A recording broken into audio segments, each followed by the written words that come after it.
It only takes a couple things to be successful. What are those things? Why'd you get into the debt in the first place? I bought a car for no reason. No. You really become the Gordon Ramsay of personal finance. Why'd you get laid off? You It, scared all the dogs with your laugh? that wasn't very nice. That makes sense. What do you find to be the common thing keeping most people broke? It's only $5 though. 5% interest, yes! A lot of people don't understand how interest actually works. You guys have so many cards. There's $2,000 of Disneyland tickets after that. Another ticket. What is happening? Anytime anyone just sits and it's just like they won't take responsibility for literally one thing, that pisses me off. No. Objectively, no. First document right here. And what I always try to tell people when they're not willing to change on the show, I'm just like, okay, go do it. I don't care. But I'm having the conversation of here's what you should do to actually get your finances in order. Is it true you're really going to quit YouTube?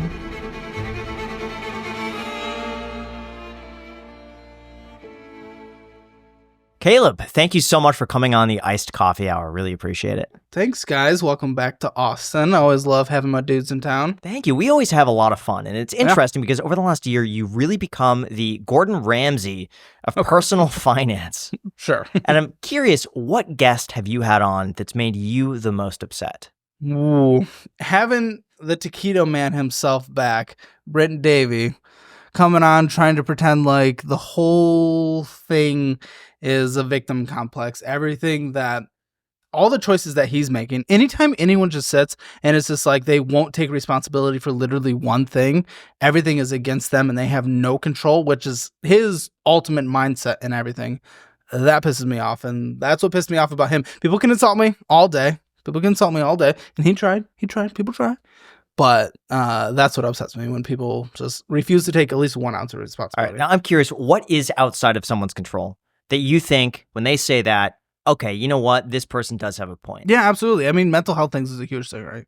So there are some mental health things, of course. That's where you're like, okay, well, what should I do? I should probably go see someone. I should probably, see an expert, talk to people around me, try to surround myself with a good community. But that's something you might not have control over. Maybe you don't have a good family. We did have one person that was raised in an orphanage community. I guess there's no parent, and they were never adopted, and they kind of just got dropped off in a town at 18. So that was he was on his own from there, and that he didn't have control over. He didn't have control if he was going to get adopted or if he was raised by loving parents. So he doesn't have that community. But we live in the world where if that happens, whatever you're dealt with, that is kind of what you have to deal with, and then what you choose to do from there is still kind of up to you. But obviously we should support each other and help each other, and that's what we try to do for him, and we've connected him to resources, and we're in his corner whenever he has any questions. So being raised, of course, there's been some people that have had family trauma, everything childhood related. I feel like is like, that's what's beyond control. Obviously natural disaster stuff that feels like beyond your control, but also make sure you have the right insurances. Like, there are some things you can do more in adulthood that helps alleviate some of the things. You can't control necessarily if your company fails and you get laid off, but you can control if you had an emergency fund before that. You can't control if your pet gets sick, but you can control if you have pet insurance. So it's more how people are raised and whether or not they have a community. And obviously there's some addiction things where it's like, yes, you see someone who has addiction and you're like, oh, just go get help. It's obviously more complicated than that. So that's just a little extra hand holding, a little extra support. We had one person who was addicted to drugs of the crystal variant and ended up going to rehab, and we've been in touch with him, helping him, and we got him set up. Well, actually, there was a promise if he was like clean for a few months, we'd give him some money to help pay off some of the debt, and we did that. That's cool. Yeah. So but obviously it's still more difficult to get out of an addiction thing than just pay off some debt. So, right. But he still had the control to go to rehab, and he made that decision. Yeah. And what are some of the worst things you've seen people do with their money? Well, I've definitely seen people fuck up their relationships by purchasing OnlyFans. That's been interesting. It's the relationship ending things where it's just like, why would you do this? First of all, how does that come up in an audit? Do they not hide this in their bank statements, or they go in knowing that, like, I'm paying for OnlyFans and my wife is here and you're going to call me out on this. What are they thinking? I think we've had a couple guests now that they confess to their wife, usually, because it's the dude that's getting it. They confess to their wife on the drive over here. They're like, this is going to come up in the finances. I need to tell you. And yeah, that's dumb. We definitely had one wife. They all use fake names, so I don't remember anyone's name. But she was visibly upset that the dude, I was calling like OnlyFans. The episode we just uploaded today in the post show, now that this is, kind of distant to the post show, dude and his friends collectively put hundreds of dollars together so that they can subscribe to OnlyFans. Graham, you need to get some friends like that. Save you some money.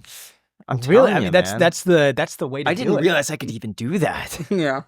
That's incredible. Wait, explain this. So his buddies were pulling money together to do it through him, or what was it? So they could all use one account and subscribe to one people. Would you rather instead of go individually into having debt to subscribe? So they have a group than you are account. right now, and Yeah. you have a The significant untapped amount of method. debt, and we're about to Right get there. into a lot of That's it. genius. But why the would you rather go into more You instead put of more just thought a into little that than bit it's probably of adult budgeting. sacrifice? Yeah, 32. and when she found to that out, go that to was almost school. really bad for them. Now they say he's clean. However, again, this just got uploaded today. People are reading into the episode, and I do not want to make an accusation, but just reading the comments, he claims that he has to go to a store and buy a new charger, a phone charger, because he works on the road 3 times a week, which blew everyone's mind. We didn't understand. So was it visas or something that he's buying? Maybe to continue that potential addiction. Is it an addiction at that point, or is it just like he just hiding it. enjoys 3 times a OnlyFans? week, hiding it from the wife. I'm not accusing him of doing that. It is still don't understand the breaking multiple charges a week though. So he was saying on the show that it was, chargers. I feel like I hate to say it, maybe I'm gonna hate it. I feel like that's an easy cop out when your wife finds out and be like, no, sorry, I have an addiction. Because then it's like, now it's not you anymore. It's like, hey, I'm consumed by this addiction. Maybe in private. And that kind of alleviates some of the concern with the wife, some of the rift It's between them. really hard to tell, and I'm sure you've had plenty of experiences, and we're going to go into it, between people actually, should they be taking responsibility for the things that happen to them, or should they not be? You know what I mean? Like, are they a victim, or are they just someone who lacks discipline? That's a very, very hard line to draw. A lot of the people, they've just never been called out in their life. You can tell they just haven't really been called out. So they hear that pushback for the first time, someone really giving them just like, no bullshit. This is what I think, in kind of my more brutalistic way. Cause I know, I have my special way with words. And you can see that their immediate instant cope mechanism is, well, it's because of this. I was never taught this. Here's, everything's against me and all this stuff. But you can see that start to fade away as we record for like an hour and a half. It starts to fade away. And you see a little more acceptance. You see a little more emotion in their face as they really start. We go to document. Almost everyone I talk to after we stop recording says that was worse than I thought. They come in thinking it was better than it really was, and you can see that in their face throughout the episode. I don't know if that's reflected on camera, but when I'm sitting here, How many audits have you filmed now? dude, I have no idea. We try to film 4 to 5 a week. So do you think you're in probably the mid hundreds at this point? Yeah. Okay, so after auditing the finances of hundreds of people, what do you find to be the common thing keeping most people broke? A lot of people don't understand how interest actually works on their credit cards. And even when they do kind of understand it, since a lot of people, they always say, oh, but I didn't look at it. I don't want to look at it because it's too scary. It's easier to just, let it be and not think about it. They don't know. I call their interest rate out and I'm like, this is 30%. They're like, I thought this was 12%. Do they even know the difference at that point? At that point, they do understand. Most of them at least understand that difference. Once they at least understand interest, every once in a while I have to explain interest, and that's okay.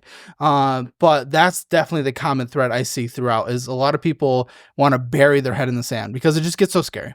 So they just bury, but then it gets worse. And then it ends in this situation where there's been a few guests this year where I don't see anything but bankruptcy being the only option.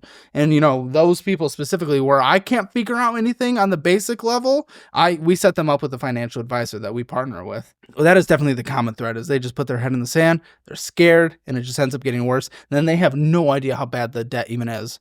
And not even that. They put their head in the sand so much that they will sit here and they'll say, no, you'll be happy to know that I didn't purchase on that credit card. It's been like 6 months since I purchased on the credit card.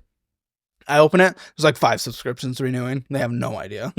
And are any of those people that you audit that are in really bad financial situations also the type of person to skimp out on small purchases? I feel like you can really draw a line between two kinds of people. The people that are very disciplined with like the small things. Oh, I'm not going to go get a coffee. I'm going to not get avocado. I'm not going to get bacon because it's adding a few dollars. And then the other people that are like, it doesn't matter. It doesn't matter. Do you see a common thread there where like you really don't see that archetype of human that saves on those small things to be really in financial strife? I don't see anyone that doesn't get the small purchases. I feel like our show always has the small purchases, and they always think that they're going out to eat like once, twice a week, and then I show them that they get a coffee in the morning and then a vending machine during the day and then a dinner at night almost every day. So it's just they think they're not making small purchases, but they do. Well, what are small purchases okay? Because I saw some hate that you got maybe about a month or two ago. Can I guess?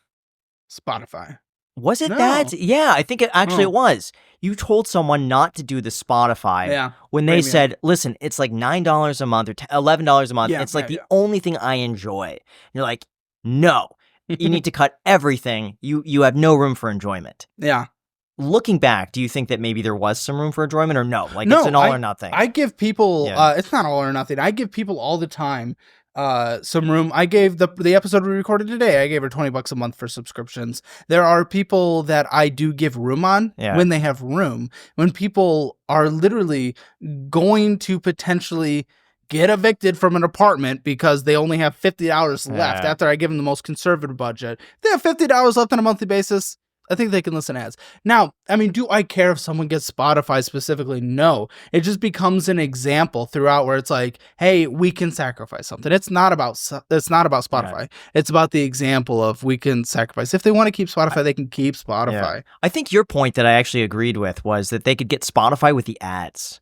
Yeah. Just listen to the ads. Or just Apparently- YouTube. YouTube has everything that Spotify already has. I do YouTube. Apparently the ads are a lot worse on Spotify. The features on premium, apparently you can't even like skip a lot of songs anymore. Things Are you apparently serious? free Spotify is pretty shitty. But again, it's never been about Spotify. The reason why we kind of made Spotify kind of like almost a meme to always call out is because people were good with me telling them to cut back, and the moment they heard Spotify, they would always perk up and almost be offended that because I would it suggest seems like the simplest of thing that people should be able to afford. Oh, it's just listening to music.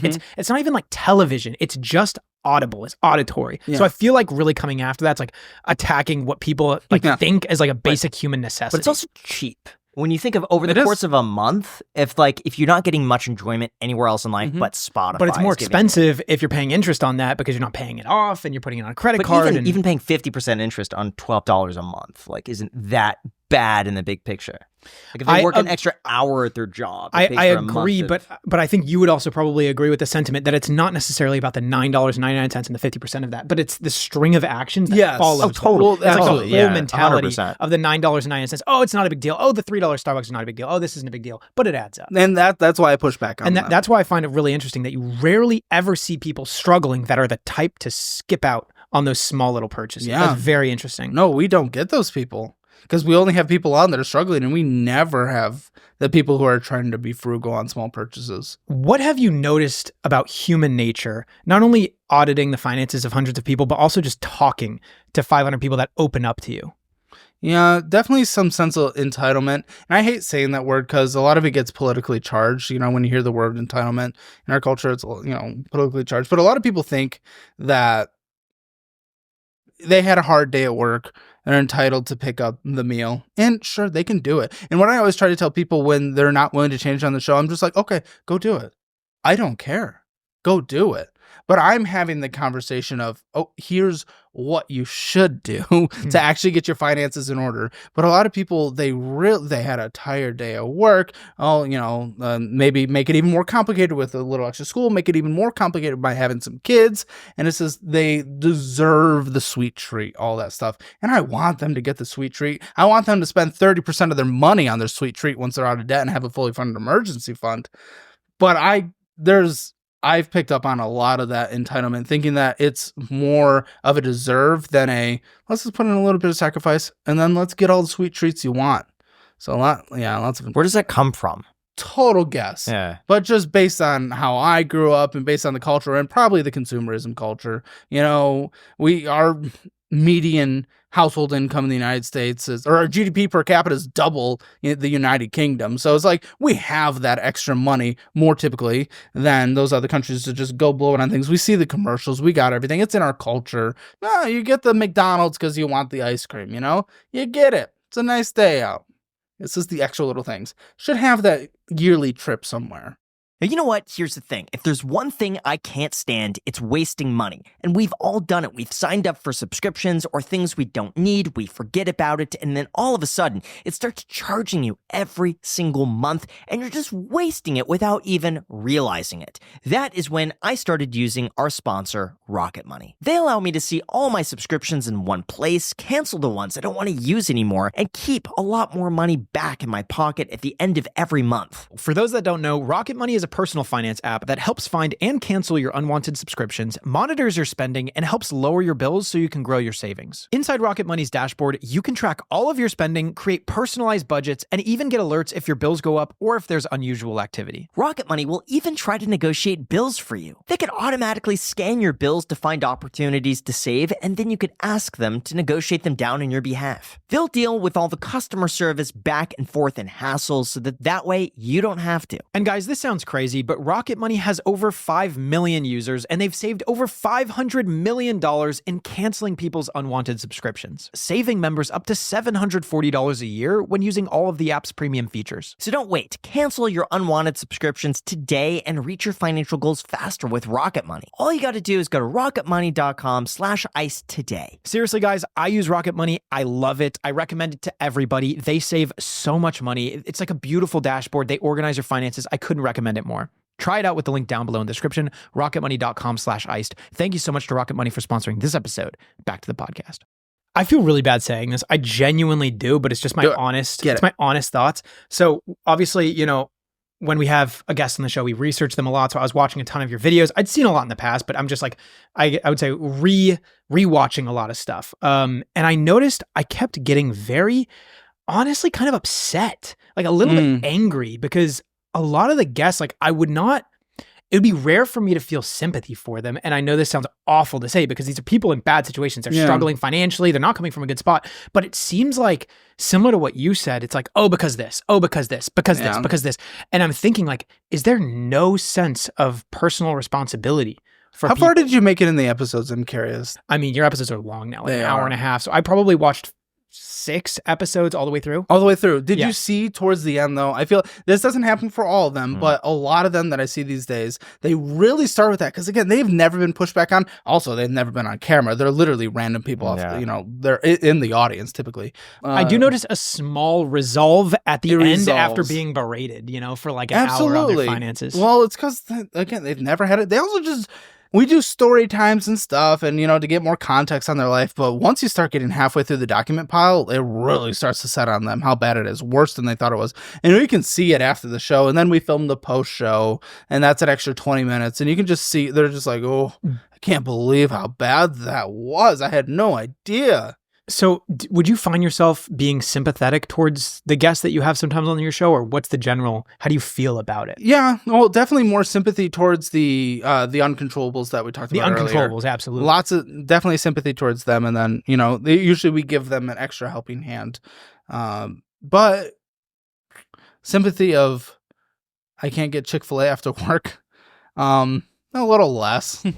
Usually when people have kids and they have to cut back on special things for the kids just temporarily, that's definitely where I feel, more of a heart on that.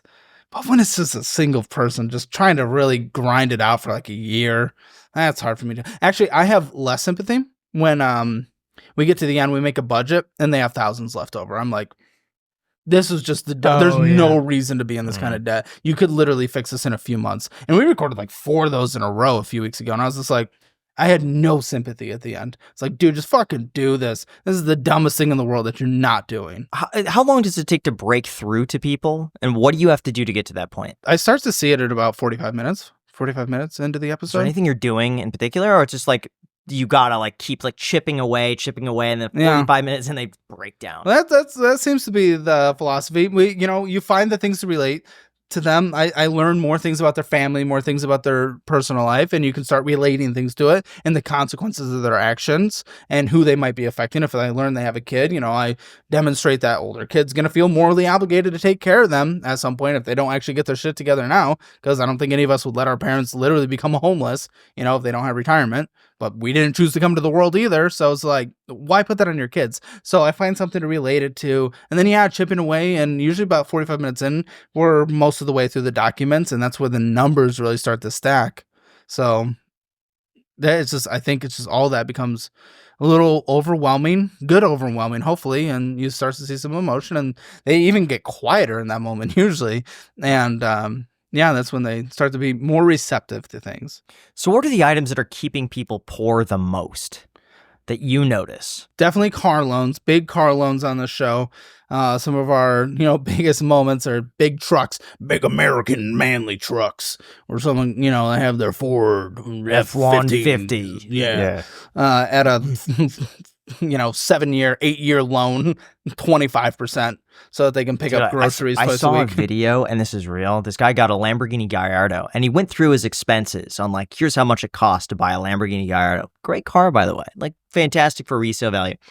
I believe he put almost no money down, but he got a 140-month car loan on this. 12 years? It's about 12 years.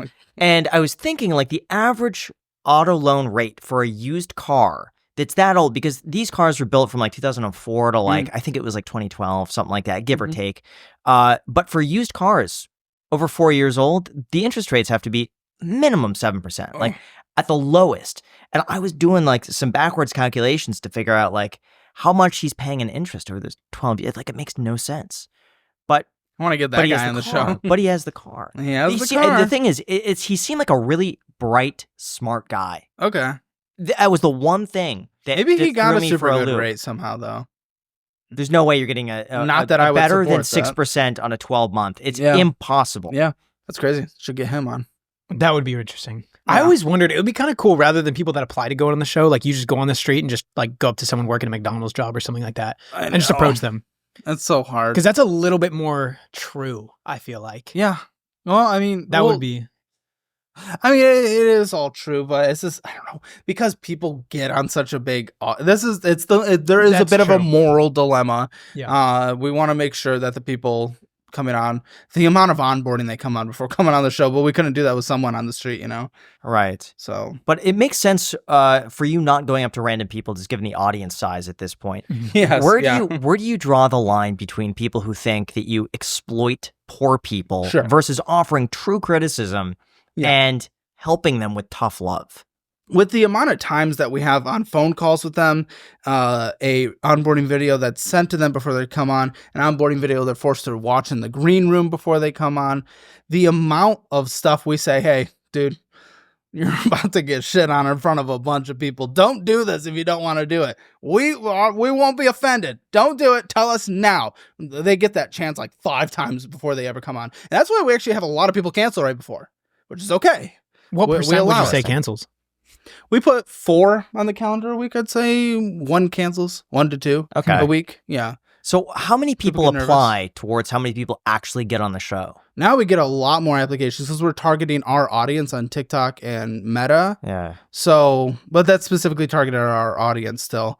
And now we have a lot more applications. I don't know. We're getting probably close to 100 applications a day. I don't know. Wow. I don't know. A lot of people want to come on. I think a majority of it is kind of just jerking themselves off a little. So a lot of people want to come on. They want to talk about their multi-million-dollar portfolio or something, but it's a pretty limited selection. If we were Lindsay could have pretty much anyone with that come on, but that would get, we already have kind of a relatively repetitive show. It would get uber repetitive. We just let anyone on. So we want to make sure we at least get interesting stories and, more diverse selections of what is happening. How do you know what to pick for to not become repetitive? Well, that's why I hired Lindsay. She's a beast. Her and Jake, and eventually our new junior producer as well. They just have so many conversations with them, so many conversations going through their life and just trying to understand them and, see see where their headspace is at, see what their opinions on things are, and just making sure that it's not someone coming on who just spends at McDonald's and that's their only thing, Yeah. So, I put it in their hands and I trust them, and they've been delivering And how do you verify all the information that they say is accurate? statements. Financially, it's in their statements, and they send Credit Karma screenshots as well. So that for sure. Life things, it's a little hard to tell. We definitely get one side of the story, and I've gotten in trouble a couple times for that. Where it's like, someone will tell a big trauma dump or something, which is very fair. Go ahead.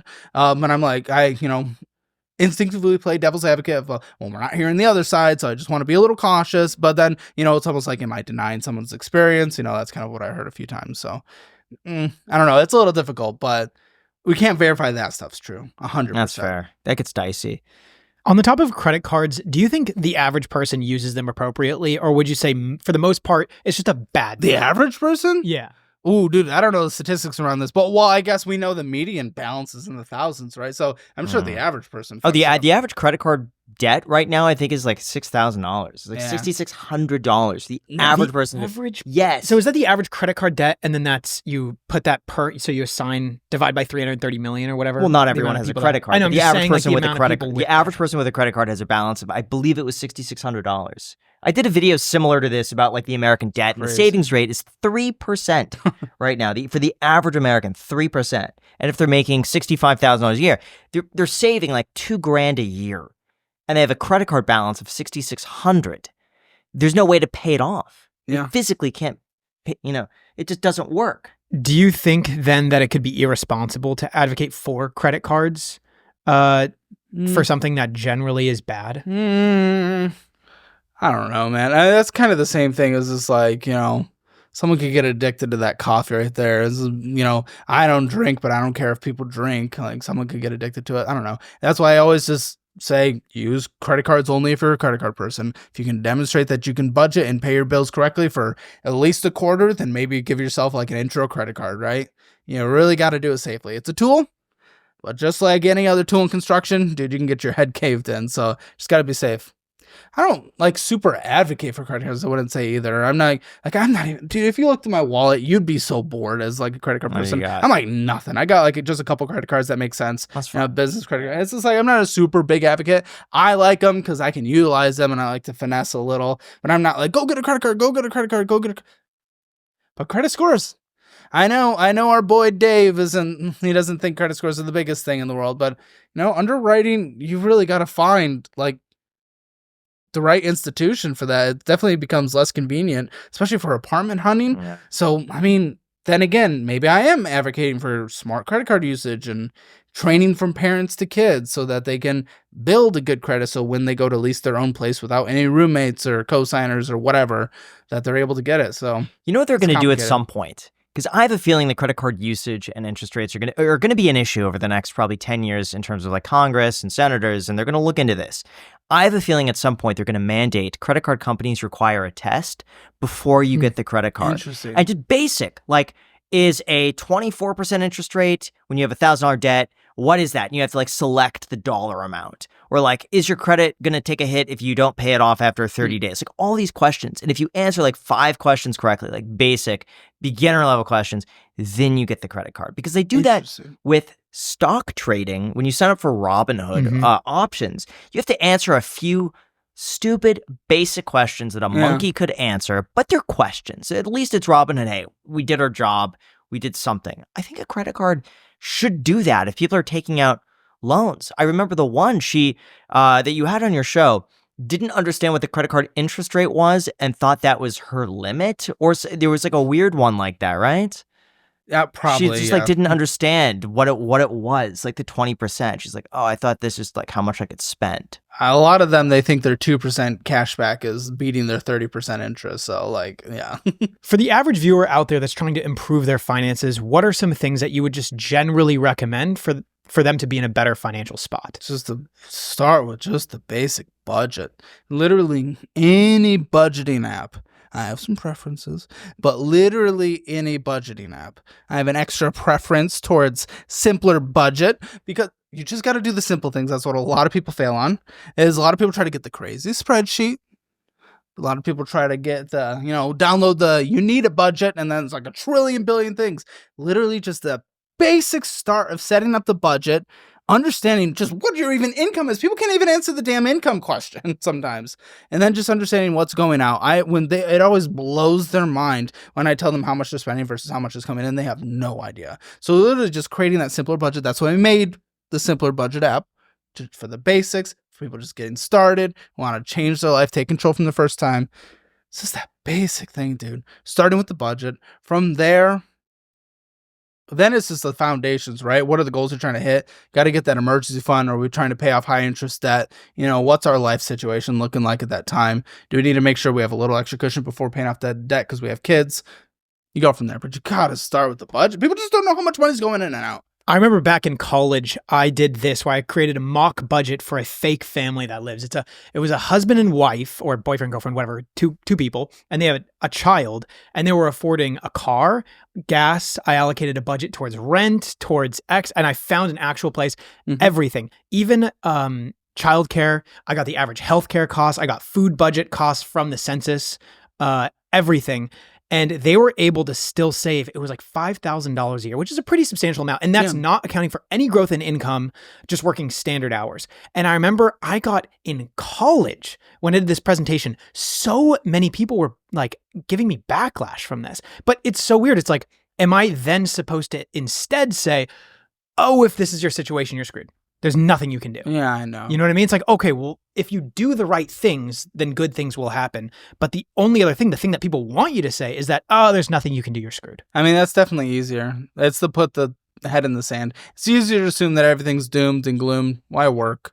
Why make it? Why put in effort? Why sacrifice? Live uncomfortably for a second? I mean, there are real situations to acknowledge of, like I've had a few people that live in pretty shitty situations and like, fuck, I don't know if they can afford to get out of there. I think it's also important for people to probably know their rights as tenants as well. I had someone, I think it was the person I was talking about earlier, that where they were an orphan their entire life.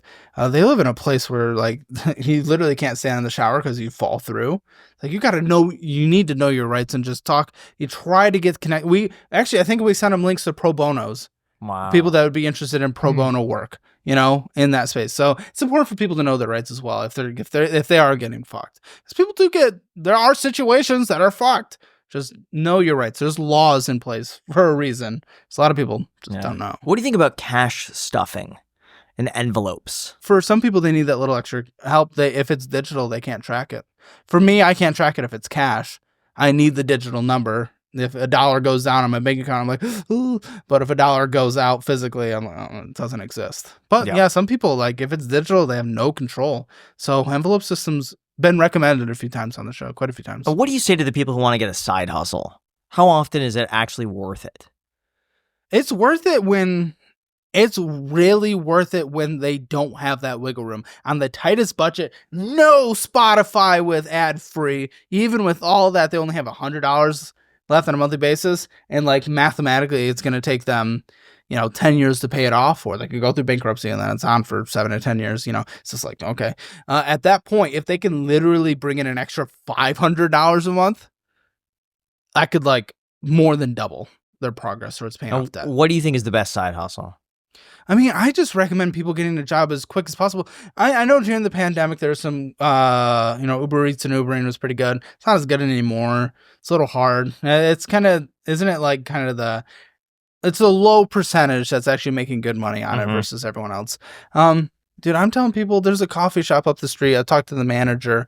I see him often. He's like, dude, I need to hire people. We're hiring people at $18 an hour. Please send your guests here. Please send them. And I'm like, go. That's pretty good for a coffee shop now. Yeah, I'm like, go. Yeah. Go brew some coffee. Go. I don't know.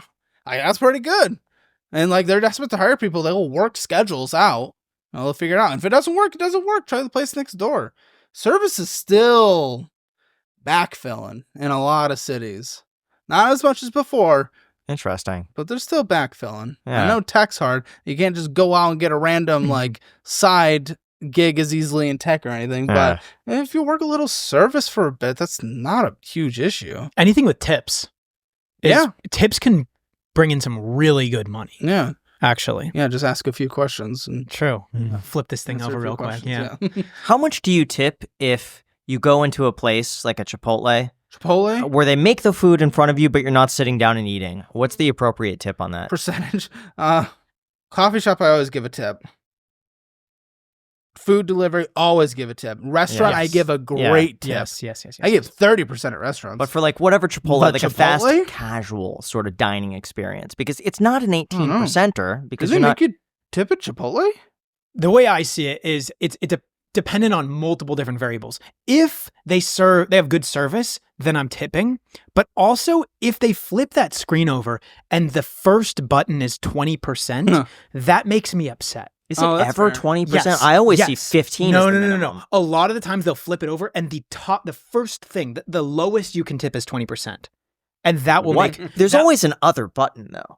Yes, you can, Sure. but I'm just saying, like when they provide you with three things, because very few people go to the custom tip. You usually do, the 3, 20, 25, Yeah, 30, or 15, 20, 25.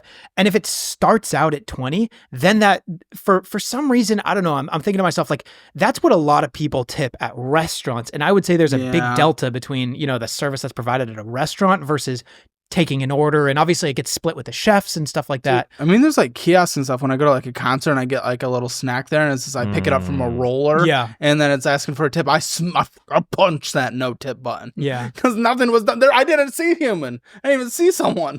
So I don't even know what's happening. But yeah, I don't know. Although really quick, before we go into that, did you know that the average time to hire for most organizations is 30 to 45 days? Are you tired of a costly and lengthy hiring process? Simplify and speed up your recruitment by using the experts at Express Employment Professionals. Reduce time to hire, cut down on multiple interviews, and lower your recruitment costs. Whether you're looking for contract workers or a new team member, ExpressPros' streamlined recruiting, candidate screening, and hiring process is more efficient than hiring on your own. Visit expresspros.com today. Haven't used a staffing company before? Well, we know you enjoy learning new things and keeping up with trends and efficiencies. Make a change this year with your hiring. Businesses are navigating a hiring landscape that's never been more costly or regulated. So start at expresspros.com to find a location near you. With more than 860 locally owned offices, you're going to get the hiring support you need at expresspros.com with the link also down below in the description. Thank you so much for sponsoring this podcast. And now let's get back to the episode. But you know what? I gotta ask you something. Are you looking to cut costs and improve your business's bottom line? Well, the best business operators have turned to our sponsor, Ramp, to help them cut down on wasteful spending and improve their finance operations. Ramp is the corporate card and spend management software designed to help you save time and put money back in your pocket. With Ramp, spend policies are built into the card to control spending before it even happens. It automatically collects and categorizes receipts, so you'll never have to chase them down again. Plus, Ramp enforces compliance by flagging violations and locking cards for non-compliance. Basically saying, if Graham wants to get a little silly and use the Iced Coffee Hour company card to buy himself some coral for his reef aquarium, which I know he wants to do, the spending will be controlled before it even happens. He will be flagged and his card will be locked, so don't do it, Graham. Ramp also helps streamline your entire financial workflow, from expense reporting, reimbursements, and vendor payments all in one place. Not to mention, businesses save an average of 5% in their first year with Ramp. Plus, now you could get $250 when you join Ramp. All you got to do is go to ramp.com/ICH with the link down below in the description. Again, it's ramp.com/ICH, ramp.com/ICH with the link down below in the description. Cards issued by Sutton Bank, member FDIC. Terms and conditions apply. Thank you so much to Ramp for sponsoring this episode. So what are most people getting wrong about personal finance? Probably the behavior part. A lot of people think it's just out of control. We kind of talked about it already. It's just like, everyone just says, oh, they deserve, or it's just out of my control. So much is behavior. You see it in the numbers. I mean, $900 spent on DoorDash in today's episode. Did you really need to DoorDash $900 in a month when you literally couldn't pay for a $400 collection? So it's impossible. I don't have an extra $400. Okay. Well, you do. It's like, it gets control. So much more behavior than people think. Do you ever have a problem relating to some people who are on their show who are in situations that you have not been in yet? Like, let's say a single mother with 3 kids. Is that hard for you to help her, given that you haven't been in a situation like that yourself? Yeah, I think anything that I haven't been in, it's always going to be a little harder. I try to relate it to people I know in my life, family members or friends who've been through certain things, I wasn't raised in a single family household, but I know people who have been, and I've had conversations that I try to relate it in some kind of way, and I try to at least listen and be empathetic, even though I'm known for interrupting. I try. I think the big hard ones, I feel like I can relate to that pretty okay. The big hard ones are someone that, again, if it's like, I've never been in or known anyone that's been in a like horribly abusive situation. I don't know how to relate to that. Never been in it, and I don't know people in it. And if I do, I don't know it because they don't want to talk about it. Yeah, there's that heartbreaking Dave Ramsey call. I remember that, where someone was in an abusive situation and she called, and Dave Ramsey like, "Do you need help?" And she's like, "Yes." Oh, yes. And then he told her to "We're gonna call 911 for you. Like, stay on the line." That was awful. I can't relate to that. That's hard. That's really hard. But that's usually when we try to connect them with different resources and stuff as well. What percentage of just the general, what you've seen come on your show can be solved with some more financial literacy and discipline versus the stuff that realistically these people are going to need to file for bankruptcy and take extremely drastic measures to completely reset? Vast majority. I'd say only 5% this year that we've uploaded. Like it needs to be something extreme, like bankruptcy is like the only option, or so 1 out of 20. Majority. And the people that come on your show are probably a representation of some of the people that are lower on the scale of just general financial status. Absolutely. So we're talking a very small percentage of people you would say are actually financially screwed. Oh, well, I don't know about that. Again, when we go back to the average American doesn't have can't afford $1,000 emergency, or the $6,000 credit card balance. A lot of people are financially fucked. A lot of people don't have even close to enough for retirement. Like, a lot of people are financially fucked. As dire as what we have on the show for the average or the median American, no, we're definitely on the lower half because, we want it to be a challenge. We want it to be more interesting. It's definitely, but these are still the people you're working with. They're the people you're walking next to on the street. They're people in your family. Talking about money's taboo in the country, so it's like we don't know until they come on here. So many people actually have come on the show to send us, or we talk to them in a follow-up, and they're like, yeah, like my coworkers knew I was coming on the show and stuff, but they were so surprised at how bad my finances were. And it's just, we don't know. Now, on their side, what's the most difficult part about being poor or broke? Yeah, when you don't have an emergency fund, that's where things can get fucked. I mean, what happens? A pet gets sick. Shit gets scary. That's got to be the worst, honestly, for a pet. Yeah. It's expensive. I had to take Bailey in. She had a little limp. Apparently, she had a sprain. It was almost $1,000. $1,000 for medication, for them to look at it and do an x-ray. I did 30,000 recently. Wow. 30,000, multiple surgeries on my Great Pyrenees. What happened? She ate a toy. The small little piece of a ball. Do you have insurance? I do. Saved me 20. Because So I it's think that was the 10. cap. It was still 10. But it busted up her intestine, so it exploded, and then sepsis and stuff. How's the dog? Oh, she's great. She's great good now. now? She's great now. But That was a $30,000 surgery. yeah, it was so hard to catch because usually they were telling me like that blockage and stuff. It's like they can't keep down any food. They can't, it's just diarrhea and vomit, but she wasn't really showing that many symptoms. How did you know? It's because she would like show symptoms and then she'd be fine for a few days and then symptoms and then fine for a few days. And I was like, okay, well, that's it. I'll send in. They sent her home saying nothing was wrong after x-rays. Then a week later, after symptoms like kept popping up, I'm like, okay, something's happening. She was acting slow, and I brought her over, and that's when they realized it split open. And how'd they that realize was hard. that? Did they get a different scan or something? Yeah, they went with ultrasound. Oh, okay. Yeah. Why do I think that this was the second time this had happened? Yes, because it is. Because that's why she looks like a big scary dog every time she goes outside alone now because she wears what's it called? Muzzle? But it's not because she bites. It's because she eats shit. So why? I don't know, dude. She's obsessed. Apparently, I was talking to one of the vets there, and her Great Pyrenees does the same. So she Is that a breed thing to like see something and just want to eat it? My other dog doesn't. My other dog chews sticks, but spits them out. And he chews on bones and stuff, but spits it out. But I don't know, man. She's crazy. So I'm telling people, it feels so fucking mean. It feels so mean. But I've started to come to the mindset where, like, if you cannot afford pet insurance, you cannot afford a pet. Because if you can't afford to pay for a life-saving event, or even if you can't afford to pay to take them in and have them throw up, you know how they can do that little medication if they eat something? If you can't afford to pay that, you can't afford a pet. You can't, because You think a pet is a privilege? Yeah, they're your responsibility. You're taking on that contract, that moral contract. Yeah, there was someone I knew who had a pet, didn't have pet insurance, or it was something where the pet wouldn't be covered. The pet had an issue, and there was like a 50-50 chance of survival, but it was going to be like a $20,000 surgery. Yeah. 50-50 chance. That's what mine was. Didn't have any money. Took out a loan. Took out one of those, because they offer the payday services or whatever it is. I took out the loan, did the surgery. Pet didn't make it. Yeah. Didn't make it. It was the 50% a no. So now not only have you lost your pet, but you're $20,000 in debt on a payment plan for a pet that didn't make it. Yeah. That's gotta suck. Yeah, because really. it's not like you want to say, 50-50, well, okay, let's save the money. You never want to just like save the money for a pet. Yeah. Probably even if there's like a 20% chance of survival, you probably want to take it. Oh, yeah. Gosh, that's gotta be sad. It's harder for a pet than I hate to say it. It's sometimes harder for a pet than a person, because the pet really is like entirely dependent on you. Unless it's like a kid. Innocent, instead of a child. Yeah, Sure, like a child would be, innocent. But when something depends on you and it's like you're the one responsible for it. Yeah.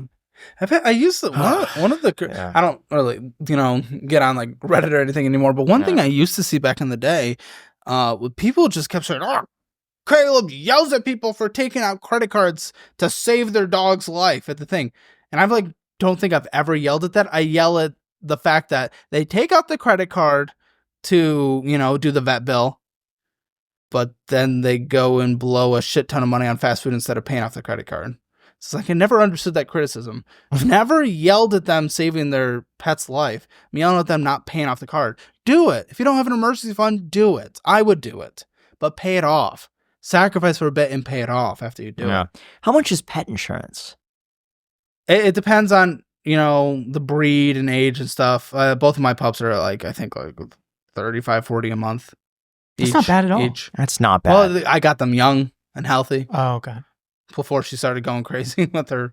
Do you think that's a good thing? Should I do that? I would. Really? I would. You're not gonna let a pet die. You're not gonna let a pet die. But you're not gonna want to spend $30,000 either. So do it. I don't know. It'd be $30,000. I don't know. She got quoted a while ago for a potential like a elective surgery that hey, she might need this at some point. It was like $5,000, and I was like, I don't know about that. She's fine. Who? What? Who? Which one? Bailey. Oh, okay. Yeah. It was apparently these dogs are sometimes born without it sounds so weird, a kneecap. And her kneecap isn't fully developed on one leg. It's not an issue, but it might be an issue. And so it's do you want to do this, have the surgery now for something that might not be an issue, or not do it, and it might be an issue in the future, but it might not be. And I was like, well, if it becomes an issue, then we could address it. Get the pet insurance. I think because of that, it might be a little more expensive depending. And I think Bailey's, 5? 4? 4? Okay. So, yeah, it gets more expensive the older they get. I'd get it young. Get it young. You just got a cat, right? Yeah. Yes. Actually, I got a kitten too. You're double catting? I'm double catting. So now you're triple catting, right? No, Ramsey? double. No, Ramsey, I was talking about the kitten. Yeah, that's Ramsey, Gigi is the new cat, and then Bailey. Yes. Gigi's very cute. Yeah, and a lot of fish. She is. Oh yeah, the fish. Ton of fish. Oh yeah, I don't think you pet insurance on fish. No. I don't even know if that's an option. That'd be pretty funny. That'd be interesting. Tank insurance New for the business coral. idea. Gosh. That would be great. Yeah, if your coral dies, we'll pay you for it. I'm gonna ruin your retention right now for a quick second, so you can cut this if you want. But I was dating. No. I was going on multiple dates with someone, and she had a nice coral tank. It was just beautiful, lots of fish, coral. Then the big Texas freeze 4 years ago happened. It all died. Everything died. That's my nightmare. If a tank goes without electricity for 8 hours, pretty much everything dies. And it depends on it depends on the temperature too, because the oxygen in the water. So the temperature can drop. That's okay up to low 70s, and things can survive from that. It's actually a lot better that the temperature goes down than go up. Oh, okay. If the temperature goes up too much, everything will die. Goes down a little bit, more wiggle room there. But basically the fish just asphyxiate. There's just no oxygen in the water, no running water, and they'll just suffocate to death. Her room got about 40 degrees for a week. Nothing could be done. Got to get a generator. Yes. I ended up getting a generator for the tank. Smart. Yeah. Very They were actually a sponsor of a Really? video, and I used it. I plumbed it directly into the outlet, the breaker for the aquarium. That's so cool. So now it just takes over. It's electric. Works great. Tank insurance. Yeah. It's the new insurance. It's worth it. What was it like for you? What were the statements like when you were in the worst financial situation you've ever been in? I didn't look at them. I don't know. But I do know this. When I was really bad early college, I wanted my daily McD's. That was my dinner. And I could physically afford it because I was also active. What I would do is just find a way just to make the payment necessary on a credit card. So I had enough at the credit card before it hit to the limit to go to McDonald's and get that meal for that day. Because how could I cook? I couldn't cook. I needed my tendies. What was the meal? What would you get? Chicken tendies, back when they did it. Tendies, fries, and probably a shake. Wow, it's the shake. The shakes are the real I calorie. wasn't fat back then, though. It didn't mean anything because I was active, walking around campus and stuff. Are you just less active now? Oh, yeah. I mean, just here, at the studio. I'm going back and forth between the 3 units, but a lot less active now. Are you motivated at all to try to get in better shape? To a certain point, I mean, it's the motivation that I tell a lot of people on the show as well. It's like, yes, I'd like to get thin or be more fit. But obviously my behavior is suggesting I prefer going and getting that meal or whatever, being lazier and not working out a bit more. Like mentally, yeah, I want to get there, of course. But it's surprising to me that you're very dedicated when it comes to business, money, finances, like all of that. It's like you're like a 10 out of 10, like perfect on that. Very disciplined. But when it comes to health, there's less of a focus on wanting to dial it in. I think it's consequences. I always have a wake up call. I had a financial wake up call one day. Just, everything was fucked and I realized how fucked it was. I joke with my friends, I'm just like, I need to have a heart attack real quick. Someone order me a heart attack real quick. Just give me, if I have that, then I'm like, oh fuck. It's like, I don't have any harder time going on dates or anything. I don't have any. There's been no. There are no consequences. There's been no negative. You're not at a point where you're gonna have a wake up call. I mean, exactly. you could be And your that's the entire bad life part. like you are right now and be totally fine. Yeah. I feel like there's a bit of a health aspect of be healthier. You might have more energy. You might look in the mirror and be like, yeah. But there's not gonna be someone who's like, ew. I just don't think that's gonna happen. And that's why I'm not gonna make an excuse. I mean, there's no excuse. The fact is, for those other things that I'm so disciplined in, if I get less disciplined on the business, I see that in next month's numbers when I sit down with my number 2, Robert, and we're looking over numbers. I see the immediate impact, right? No scale. What if I want to, but obviously my behavior is showing that I want something more. I think the hardest part is starting. It is. That's all it is. I think if you gave it 30 days, like you challenged yourself from January 1st to 31st, 30 days hiring a dietitian, meal preps, and a personal trainer 3 times a week. You don't even need a personal trainer. You could just go on a caloric deficit, honestly. I'm moving to a walkable community, and every time I am living in before I moved to this house, I lived in a walkable community, and I was 30 pounds lighter.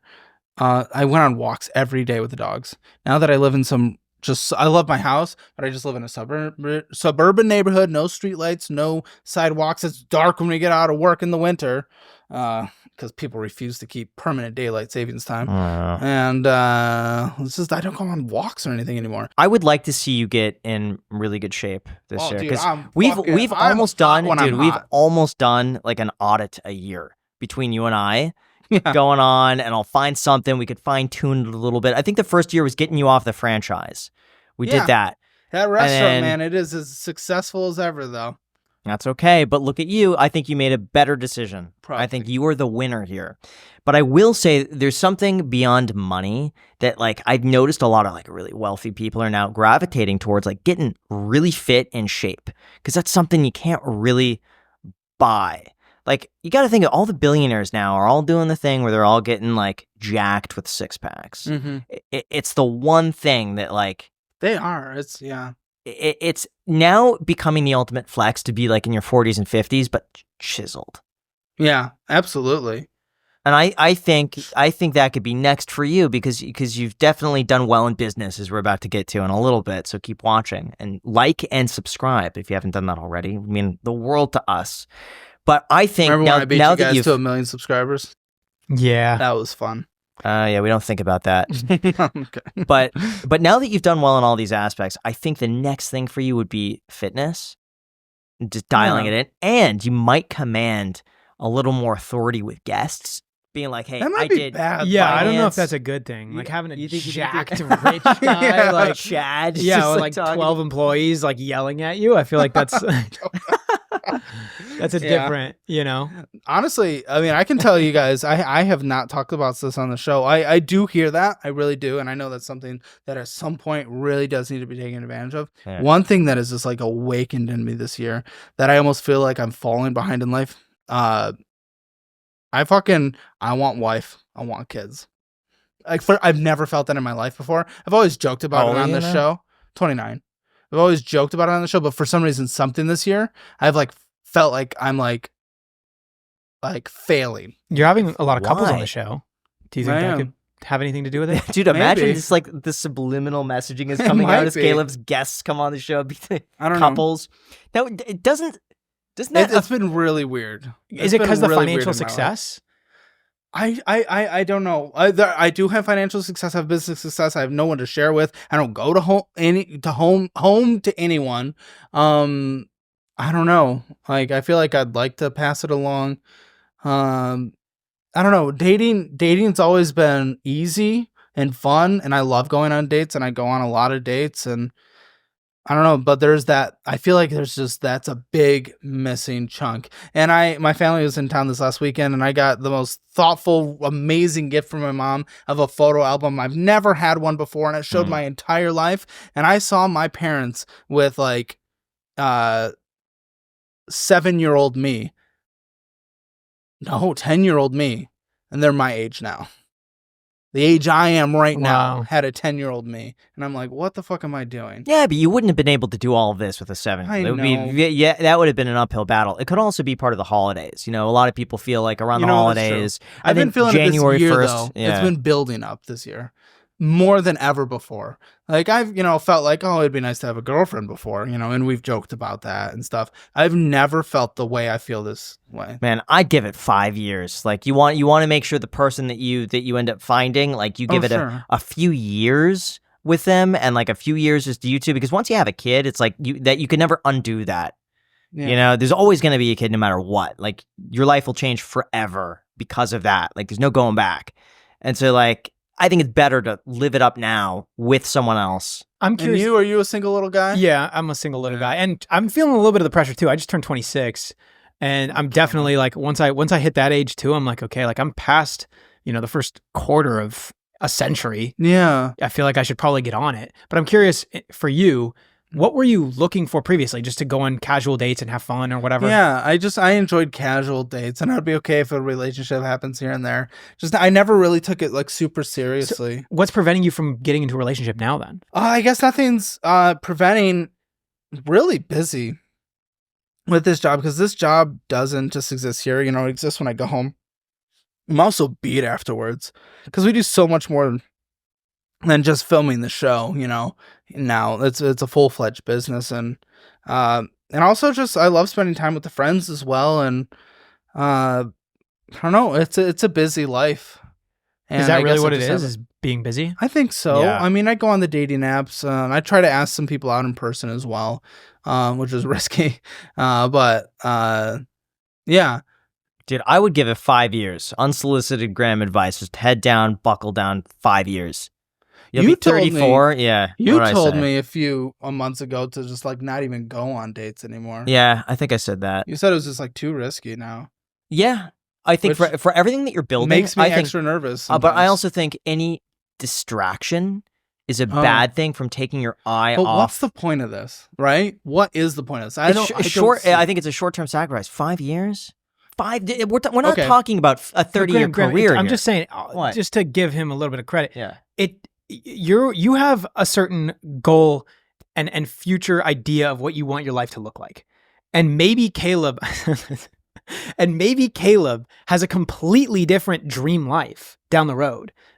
So your advice to him in terms of what you personally would do may not be, sympathetic towards whatever Caleb I see the wants. spot that Caleb is in right now. I could relate closely to it, and I think 5 years, you set yourself up for a lot of longevity over 5 years, and an industry that changes very quickly where anything happens.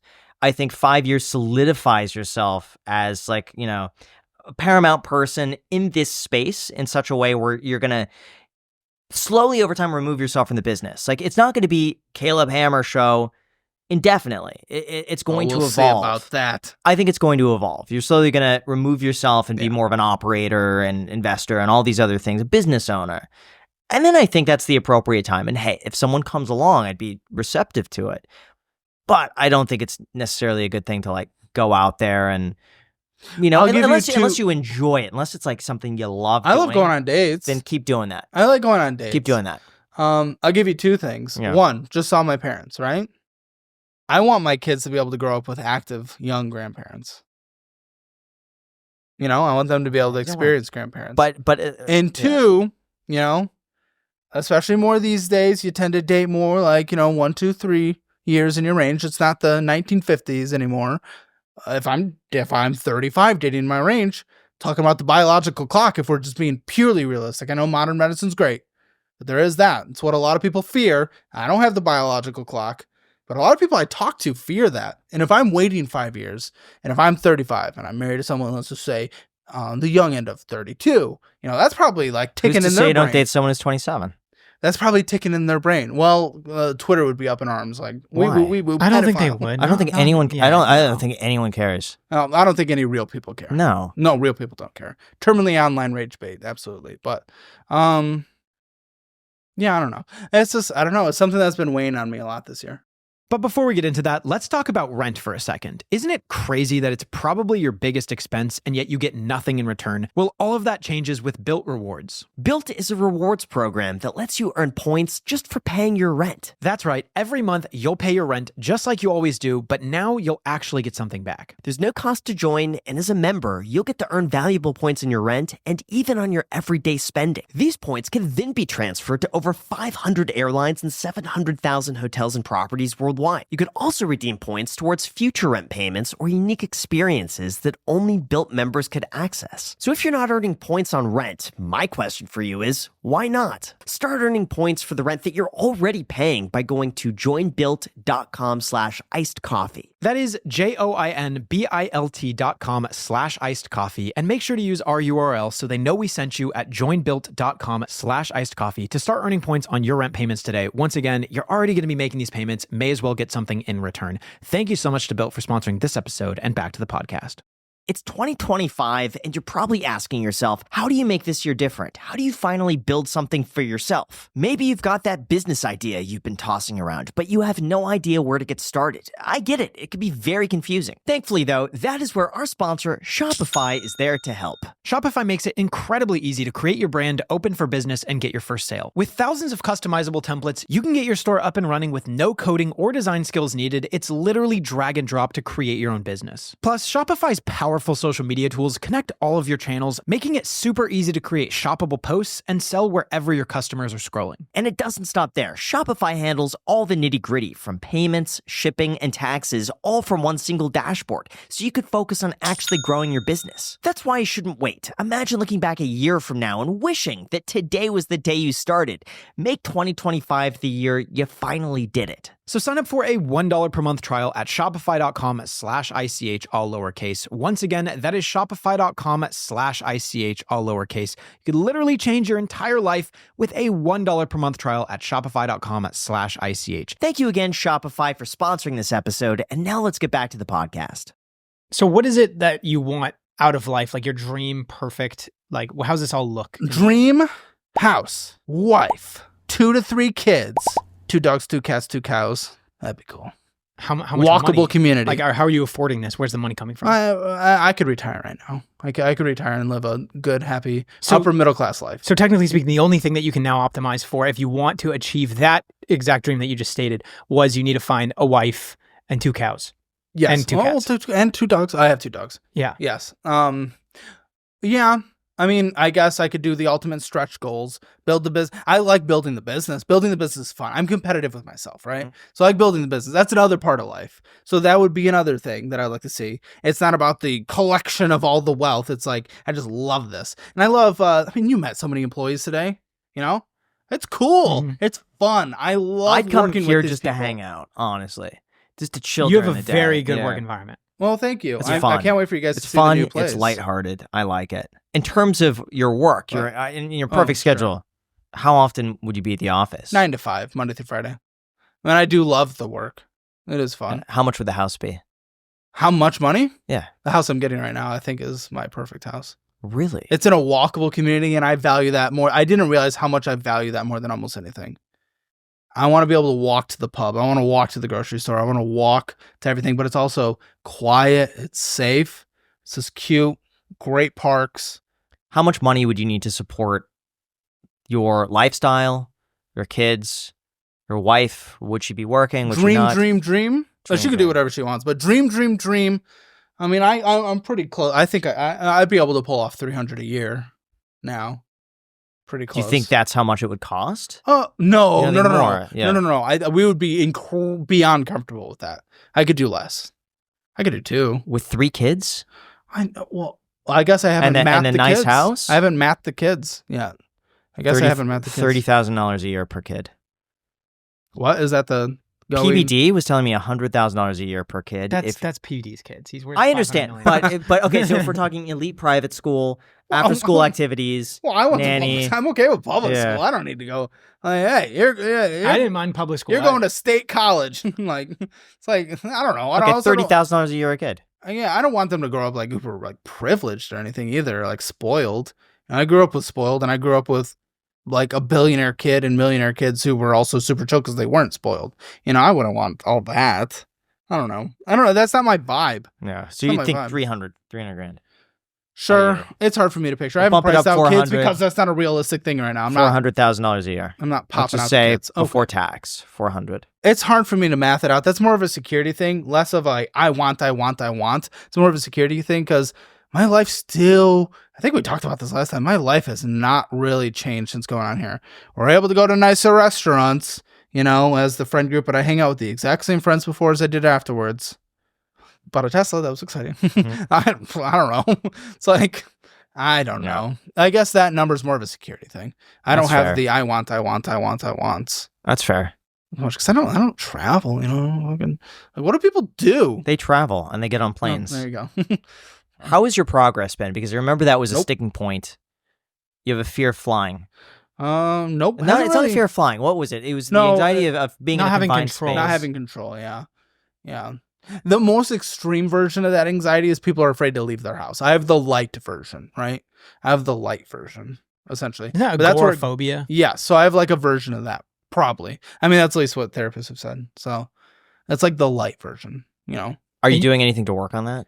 Honestly, since we've talked about it, everything's just been so there's only been one thing that I was like, that would have been cool. But other than that, I've been just grinding and happy. It'd be cool to go back, fly back to Michigan. Maybe. I hate the snow. Family would be cool though, but they Yeah. just came down, so I don't know.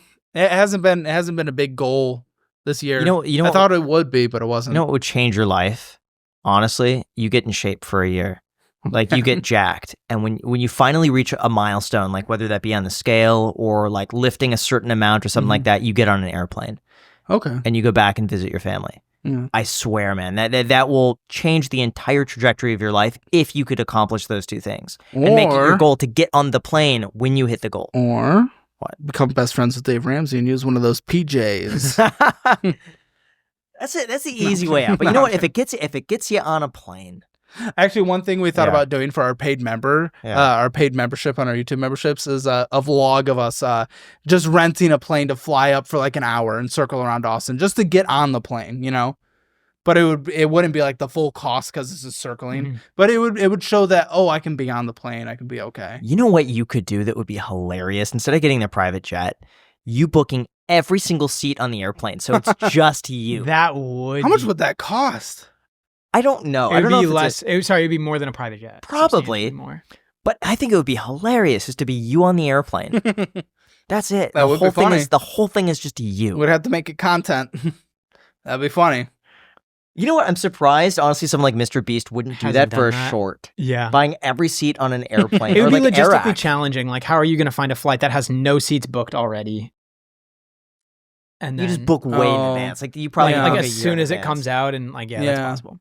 Okay, Or I'm just curious. leave one seat open and just a random Oh, that person. would be funny. I'd put that person next to you. Yeah. That would be funny. That'd be funny. Okay, I'm curious. In terms of dating, you said that you Yeah.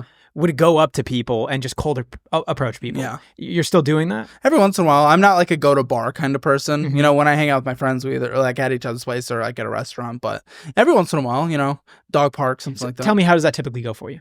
I have a mini panic attack, and then I'm like, okay, let's go. And then I go, and then I don't remember anything as I'm spurting out nonsense as I try to ask for a number, and then I walk away. And what's your With success? It Percentage. has to be like 5%, You're but serious? 5%. yeah, So you it's go up to pretty low. 20 women, and then one of them will say yes and give you That their feels phone. about right. That feels about right. And do you usually ask for a phone number at the end of it?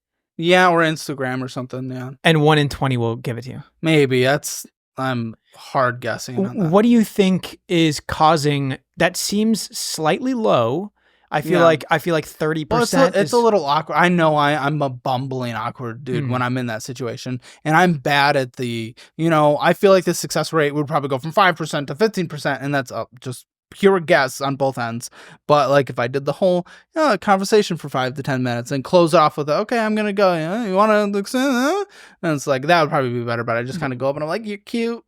That's what you say. Number. So you started off with a Too much. compliment So or something. Yeah. I got recommended this video. I loved it. This guy just started a brand new YouTube channel. His first video got like 600,000 views, and it was him approaching 100 women to try to get a phone number. And it's just him with one of those sunglass, like what you have. Just him going and asking, "Hey, I think you're cute. Can I get your phone number?" No. I think he got like 1 out of 100.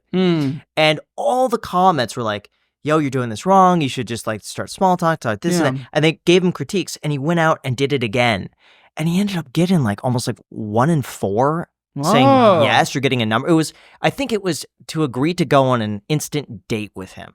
Oh, But the secret was like just general small talk first without any objective, was just like chit chatting, and it seemed very natural.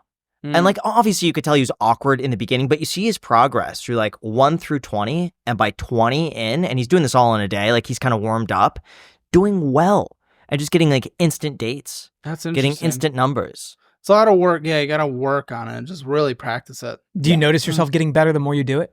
Well, the thing is, they're just so far in between. Yeah. It's kind of like a restart every time. I had a success 2 days ago where I left a number for a waitress. Most beautiful person literally most beautiful person I've ever seen. Never seen anyone more beautiful. Left my phone number. She didn't text me, but her cute friend texted me. Well, how did that work out? She just gave it to her friend. She's like, well, she's married.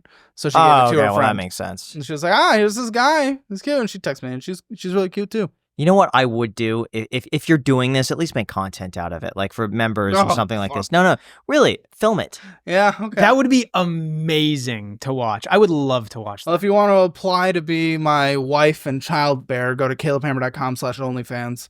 That's where it all is. Is it actually a You know what? Well, we should make a link. Just like go with a into little like a Google picture Forms? Of me. Yeah. Would you ever have a form where people can submit to go on a date with you? No, unless it was for a show.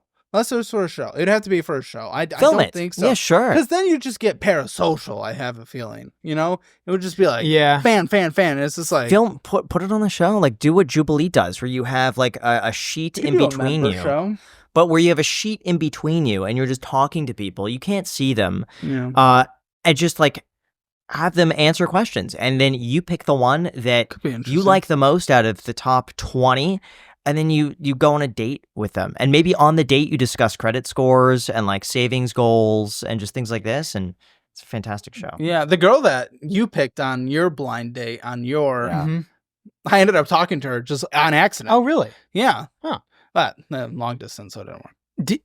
Do you tend to get more nervous? This is once again a bad sounding question, but the more pretty Give it to me. the girl is, does it tend to make you more apprehensive to go in and talk to her? Probably. I'm not nervous on dates, but I'm definitely nervous asking people out. Yeah, that's definitely the scary part. I think I'm nervous either way because I'm obviously attracted to them if I'm asking them out. Yeah. So I'm like, And have you ever cold approached someone and then they recognized you? ooh, I think once. I think I fucking buried that down deep. Yeah, it was like, yeah, but I love your show, or I have a boyfriend, but I love your show. One of those. It would type be even things. worse if it'd be like, my boyfriend loves your show. Yeah. I almost asked someone out who I almost asked for someone's Instagram who came up to me the other day and started talking, but she was with someone and I just couldn't do it because it could have been her brother. Here's but it what could you have been her ask. boyfriend. I'll tell you the way to get around that. How do you guys know each other? Instant. It's Oh, easy. it's my boyfriend. Oh, cool. How long have you been together? 2 years. That's awesome. Hey, do you live nearby? Like, and then you just spin it off. All right, Yeah. Anytime it's what? Go ahead. Anytime Once they're it like, says it's her oh, boyfriend. this is my friend. Now all you need to do Get the link. now pay attention to the friend, and like make him feel like he's a part of the conversation. And ignore her? I think it's a polite thing to do. To ignore here's her? the thing, No. Wait, You just I'm involve confused. everyone in the conversation. Oh, okay, go yeah. ahead. No, go. but you Yeah. chit chat with the guy for a little bit, Yeah. because you don't want to make it seem like, all right, I'm gonna block you out. All right, Oh, good. No. Yeah, I'm always awkward in those encounters anyway. When anyone comes up to me, like I just never really know what to say. I'm just like, "Oh, thanks for watching." Fist bump. Yeah. So if you came up to Caleb a couple days ago, which is sometime in December, And home slice. and at Home South Slice, Congress. that's a great. I'm gonna go there when I'm here. It's a great pizza spot. If you came up to Caleb and you had a gentleman with you, No, slide into his DMs absolutely. or something. Yeah. CalebHamer.com/OnlyFans. She was cute. Yeah, don't be afraid to ask how they know each other. That's always That's smart. That's really smart. Just, I don't know. Didn't think about that. What about dating apps? Yeah, that's where I get the majority of my dates. Is Hinge and Bumble. Those are the two I use. Hinge and Bumble. What do you find to be more successful?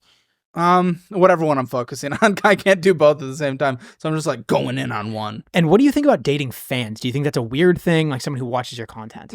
Okay, it's really difficult because I'm in a weird situation now where it's like almost anyone and everyone that I just like meet in general has at least seen a clip, because clips have gone viral, or now they're like, I've seen the RocketMoney commercial, so it's like they've seen the face. So a lot of people know who I am.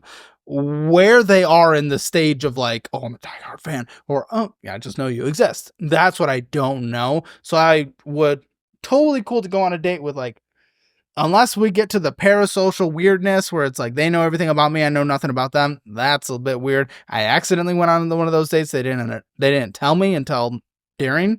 It wasn't a very good date. But if someone knows of my existence, that's totally fine. It's totally fine. I know there's conversations around power dynamics and stuff, but I don't know. It's really weird. Again, I think it's impossible to not have a power dynamic in some capacity. Like, even if you have a really beautiful woman and like an average looking dude, there's going to be an income difference. Well, yeah, but there's going to be a power dynamic there That's just because the she'll have more conversation- options than the guy. That's the conversation that Twitter tends to fail to have with power dynamics. Is everything has a power dynamic. Yeah. Technically, you have a power dynamic right now because you guys are going to edit this, and whatever it is what it is. That's fine. Even if I have a say, like, there is a power dynamic. Power dynamic between a teacher and a student and a mother and a daughter and me and my pet. There's a power dynamic anywhere. Power dynamics are not a bad thing. Abusive power dynamic is Of a bad course, thing. And yeah. how do you abuse it? Everyone always brings up, there's a power dynamic. That's not a bad thing. It's like, hey, you don't get to come on this show unless you do this naughty bad thing. That's an abuse of a power dynamic. That's what people need to freak out about. But so I wouldn't have the issue of them knowing I exist and us getting dinner. That wouldn't be too big of a deal for me. It just gets weird if it's parasocial. Then that's just when I'm not having fun anymore. Cause it's like, you know everything about me. It's just me trying to, it just gets weird. Yeah. So I've noticed you lean a lot lately into relationship dynamics. What Yeah. have you noticed between almost counseling couples with their finances. I do not know why, but they do not talk about their fucking money. Why don't they talk? No one talks to each other about their money. There's always a hidden debt we discover. Almost every episode, just a hidden debt. And they just don't talk about it. Or when they go to have the conversation, one becomes bickering and nagging towards the other person. The other person becomes mute and never wants to participate in that conversation again. The communication around finance in this country, especially among couples, is horrendous. I don't get it. We've never had one couple on the show where the communication is not at least bad in some way. Who spends more money, men or women? On our show, I don't know the real answer, but on our show, it's been the dudes. What are they spending it on? They get their tool debt and they get their Ford and, they get their manly toys. They're and, OnlyFans. Yeah, they always have some truck in the back that they're gonna fix. But there's a car payment on it still, even though it's not running. So why do you think they're not talking? Is it the guy who just purely doesn't want to involve his wife or girlfriend, fiance in his own finances? Are there shared finances? Are they separate? Becomes an argument every single time. Every single time. It always becomes a blame game, or they feel like it's a blame game. Like, we're calling out these purchases. What? You calling out this stuff that I'm buying? Oh, like it's all my fault? You think it's all my fault? It always becomes an argument. They don't know how to communicate it in a healthy way. When you have couples on the show like that, though, what dynamics do you notice do not work? Can you tell if people are a good fit for each other or not? Yeah, there's definitely the independent versus codependent people. I'm sure they can figure out in other aspects of marriage, but when one person wants their finances to be their finances and the other one wants to achieve these goals together, getting to retirement together, paying off these debts together, nope. And the comments are always like, we'll see a divorce follow up in 6 months. It's like, when they're just not on that same page. I know finance isn't the leading cause of divorce in the country, but it's one of the major ones. And if one person just this is my money, I'll bring in my money, I want to spend my money, it's just like. So what's your advice for couples? Definitely you need to go into the conversation about budgeting if it's your first time in a non-combative spirit.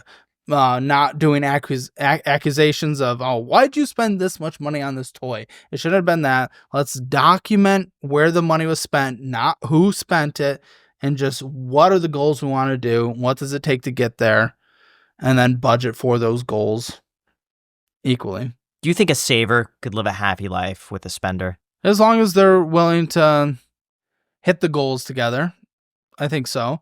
If the spender wants to overtake and not hit any of the goals that the saver wants to get to, I think that's pretty hard. And if the saver's not willing to have any fun that the spender wants to do, then I think that's going to be hard as well. But if they're at least willing to set reasonable goals that they want to get to together, and they're both willing to make their compromises to get there, I think that's fair. I've noticed mental health has came up in your show a lot. I mean, it's nearly every episode at this point. Yeah. What percentage would you just generally say that is part of the equation of these people's poor financial standings? In terms of them bringing it up, 99%. In terms of it actually impacted them, probably closer to 25%. We've had people with real issues and we want to help them out. A lot of people that get back to the corner and they'll bring up some mental health thing. We have I'm very curious, 20 years when they look back in this period of culture, what they're going to say. A lot of it is on TikTok right now of the mental health and trauma Olympics. Has to be one upping each other. Has to be, here's my trauma, here's this thing. And then people get convinced that they have a trauma and a mental health thing. And it's just one upping. And lots of self-diagnosis. I've had way too many people that come on the show. They get backed into the corner of like, hey, you are wrong for this. This is what you need to do to fix it. And then they have some self-diagnosis that they never had through a mental health professional. I will respect it and I will take it seriously when you talk to a professional and they at least give an inkling that you might have something. Even if it's not an official diagnosis, that is when I will respect it. But if you are getting pushed back on for the first time in your life and you say, well, my anxiety is too high, it's like, is this all just because we become a little too soft and a little too gentle with each other, that people just aren't getting the reality of the situation? Can't just be told, hey, get your act together. That's not okay. That's not cool. Maybe that might be a part of it. I still really think just the way social media is, I'm on the cusp of Gen Z. You're technically Gen Z. A lot of that generation that we're involved in or on the cusp of it really is kind of the Olympics of Just how bad are things? Like you have to have the worst trauma. You have to have the worst situation, and it gets the best engagement. You get rewarded for it on the platforms, and I don't know. That's a big part of it. And then people are convinced that they have a trauma. Like someone will tell a story, and then like comments will flood, and you've been through so much trauma and all this stuff. You're a victim and all this, and it's just, we get. Why do you think the victim mentality lately has seen such a surgence? I'm sure we ebb and flow through everything, right? We ebb and flow through cultures. We had the sexual revolution in the 60s, 70s, 80s. And now we're almost having like an anti-sexual revolution amongst the youngest people where like people can't date. People are really lonely. And like people aren't even willing to have the conversations about sex. I feel like we probably ebb and flow through this. You know what's interesting? I saw on Twitter the amount of people who thought the founding fathers were heroes or evil. The majority of Gen Z believed that the founding fathers were evil versus heroes, versus boomers who almost all thought they were heroes. It's interesting to see just how culture has shifted and how people's mindset is going towards let's focus on the bad. You're also more rebellious when you're younger too, right? Okay. All right. You know what? I'll give you that. That's something I didn't think of. Yeah. You always got to push back, be against the man. That's true. Everything's, we're fighting the system. So what are the biggest success stories that you've seen from financial audit? We've had on our new financial audit follow-up channel, we've had quite a few people come on completely debt-free, get in that emergency fund, starting to make progress towards those goals. Every time we see that, it's the most rewarding thing of the show, actually seeing those real results, because you can get lost in the, filming every day, making sure the uploads are going well, all that stuff. But when you see real people getting real results, that is definitely. Yeah. So what do you do when they leave the show? Like, how do you support them and make sure that they stay on the right track? Yeah. So what we tell them specifically for communication and everything, we say, hey, we filmed with a few hundred guests. Reach out to us for anything. We'll reach out to here and there, but the main thing is if you need anything or any questions at all, you reach out to us. What we give them is access to our Discord and private Discord for past guests where they can cheer each other on. We give them our budgeting class, our investing class, and our debt class. And then we give them the free app forever, free budgeting app forever. And then any resources they personally want and ask for, they get free certification through Course Careers for income help. They get 3 free therapy sessions every once in a while with some of the financial advisors that I use. They can get some free sessions to sit down with them, or if they don't, we'll at least cover that session. So anything and everything they need, and then any questions they have along the way, they can reach out. And then we have them for follow-up channels and reassess. So here's what I'm curious about. How many guests are really unhappy with a thumbnail? Before, in the first year, decent, a few here and there. Now, basically none. There are some that I'm looking at where I see them posted because dude, they're so much fun. But the thing is, the onboarding process is so fucking extensive. They probably hear, dude, these are funny. I'm gonna kill him. Nasty woman. Girl math. I deserve his money. Fuck you. Pay me. Parasite.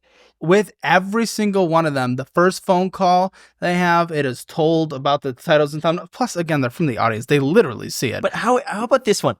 Controlling husband exploits young bride to serve. That was a good one. How do they? Because it got 722,000 views. I guarantee that this person's like boss sees that, their coworkers see that, their family sees that, and they are 100 bajillion% aware that every time. Most people tell everyone around them that they're coming on. Their coworkers, they ask permission from their boss. A lot of people, there's a lot that goes into it, and we give them the warnings of all that as well, so they can prepare for it. But they are asked permission. I probably 2 times for the thumbnail and title before they come on. They're asked permission in the green room. Then they watch the onboarding video going over the thumbnail processes. Then if you go in the green room, you'll see our thumbnails in there with titles under them. That's a good idea. Okay. They are given literally every opportunity in the world. We've gone beyond extensive. I've seen other YouTubers react to our content, and they're in, the Brent video where we kind of go over the process of how we do it, and they're like, I mean, you guys don't need to be doing all this type of, this is overboard. You guys are going overboard on your onboarding process. These people could just look up the channel before they come on and know what they're getting into. Yeah. Which is true. I mean, why fucking baby people? You're an adult. Know what you're fucking doing, you know?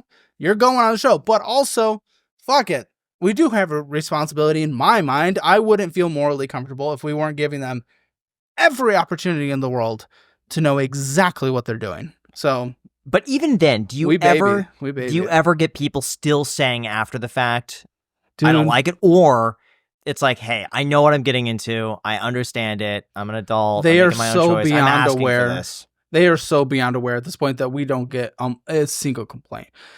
We change the process any and every time that there ever is a complaint. So if we ever had the reason the onboarding process exists is honestly because of someone like Brent. I was like, I didn't know the thumbnail would have me crying or something. Yeah. It's just like, okay, we change the process. You make it better. It's always about growth and making it better. Fair. Now, I'm curious in terms of your overall business. Like, I got to say, you know, Jack and I showing up here, a lot has changed. It's incredible. Like, we walked into a different business than we did before. Mm-hmm. How has it changed from your perspective? Yeah, I mean, we're just really building the business is my favorite thing. It's just fun. It's not only a hobby, but I'm competitive with myself. You know, there's a lot of avenues we're going into with the special project, whether or not that's in this video, further diversifying our content with Your Week in Money and financial audit follow-ups. You know, we do have our education now, so we have marketing with that. Our biggest part of the business is still the video side. So, you know, we have our shorts editor and then 2 video editors and then an ad editor and then, you know, 3 people soon on the casting side. So that's pretty big. We also have the inside sales rep who's able to go get sponsors that I want and stuff like that. So you have surpassed everything that I like. Everything that I could imagine should be done, like you've done that plus 50%. And effectively, too. There's only a million things more I want to do. Part of me wonders, like, I'm intimidated by seeing all the people and all the back-end infrastructure that you have set up. How do you learn how to do that? I feel like I would just be kind of lost with, you know. Well, yeah, I mean, you don't do it all at once, right? You grow it. And like I brought on my friend and also past coworker, Robert, who, you know, he's also really good at this. And we put our heads together a lot and, you know, we work on it together. And, you know, I throw him a lot of the more miscellaneous tasks, a lot of the HR, a lot of stuff like that. So I don't know. You surround yourself with the right people. You vet people well. We've never had any bad experience with any employees, so everything's been good. We even before people are hired, we bring them in for a day just to see if they culture fit and stuff because we're a little rambunctious. You know, we like to have fun. So it's just I don't know. I think if you put in the right investment, it works out. How do you keep people motivated? I like relatively robust bonus structure. Some people are on like quarterly structures. Some people, if they hit certain metrics on what they're working on, they get bonuses. But also, since I think it is a fun place to work in general compared to like if you're going to go to most corporations, I think people like to see the end results. I know people got fired up today when we got the results of the $10,000 paid off in 10 months median thing. Like that's really good to hear. I don't know, just seeing the growth. Everyone has such an integral part that no one is just here because they're here and they're not. There's not one person that you could take away and, oh, it's okay. In terms of the revenue, could you break it down on like a pie chart in terms of where it comes from? Like you don't have to say a specific number, just percentage terms. Like off the top of my head, I'm pretty bad at that. Really? Let me give you the exact one. Can you get my laptop from the table now? It's Graham and Jack. I want to give them the best. All right. Give them the best. I actually really like these. I do too. Dude, they're so nice. They're neatos. They don't even sponsor, but if you could find a way to manufacture these and sell them, I swear, like this is the coolest thing I've held in my hand. Okay, November. November ad rates for the YouTube channel was 32.8%. One dedicated sponsor was 11%. Membership was 7%. Another dedicated sponsor was 14.4%. And a bunch of other little follow-up, different ads, Patreon, that kind of crap. And then our secondary channels, that all adds up to about, I think it looks like 10%. And then all other minor sponsorships coming together, 15.4%. And then classes at 11%. But Yeah. That's pretty healthy in terms of diversification. How do you plan to expand that over time? We want to make our education system more robust. We don't want to go for anything cash grabby. There's just such a bad negative connotation, and fairly so, of like other influencer or gurus out there who've just like put out classes and they're just shitty. You know, that's why we do like, a month. Take the class. If you didn't find it valuable, we'll refund you, no questions asked. And also our refund rate is 25% of industry average. So like we know we're doing things right. And the like, refund rate overall is what, like 3%, 2%? Yeah. It's like lower than that. It's like really low. And ours is 25% of that. So I know we want to build that out, make sure we're actually providing value. Then again, with the special project, whether or not that was announced, that'll be hopefully a part. Building out our YouTube membership is a really helpful part as well. And we do all these dedicated shows behind the paywall there, and that helps support the ups and downs of everything. So I'll tell you what I think you need to do. I'll give you my unsolicited advice. Get a guy on the street. I think a man on the street sort of style right now for shorts that you could turn into long form, like 15-minute videos. I love this channel, The School of Hard Knocks. Have you seen this guy? He goes, what do you do for a living? Like, I love that. They're great videos. And this guy has no fear going up to like strangers. Hey, were you ever broke before? How'd you make your money? I love his channel. Get a guy who's like really good going up to strangers on the street, and you're in the perfect spot for it. Like the bar scene. But instead of the pickup videos where they're like flirting with women, talk about money, talk about finances, have couples on like on a job. I would do it. Jack would actually be fantastic. I did it already. I know the editing. I couldn't stand the production of You were really good at it, man. You had a good knack at that. Yeah, they did well. I would do it, but I just don't want to produce it. Yeah, that's fair. That's what I would do. So I would do the man on the street. That's its own segment, different from you. Then what I think would be really interesting, and I'm giving you all the ideas that I just don't have the energy for, but I know they would do well. Have an attorney on that goes through legal issues for people. So it's like they'll get like a free attorney, but like imagine I come to you and like you were talking about the landlord issue. Nobody steals that idea. And and I just say like, hey, dude, my landlord is this and that, and there's like, can I see your lease? Show the lease, and they kind of go over it. But it's like, we came up. Oh, there's another one. Okay, so the legal thing. The next thing I'd love for you to do is a fitness audit. Oh, okay. I'll have to hire someone for that one. Yeah, it doesn't have to be. I'm not talking like you, but I think hire. It'd be funny like coming the biggest from user on YouTube. Yeah, hire someone. Hire someone who's just like, ripped, but basically to do a like Jack. They're all yours. Do a fitness audit of people where they could go through, and this is a lot more work. But like go through their diet. Like you go through someone's finances, go through like have them track what they eat for like a month or for a week or something like this. Something like that. But they go through and it's like, you ate a cheeseburger. What are you thinking? You did pancakes with this and this mocha thing. That's 700 calories. Like now that'll really outrage Reddit. But you know what? You fat shamer. I think that would be good. And like, put them on the spot in a place that they could get healthy and could learn the proper exercises and ways that they could get in shape, and diversifying away from you. I think that's the only thing I would do.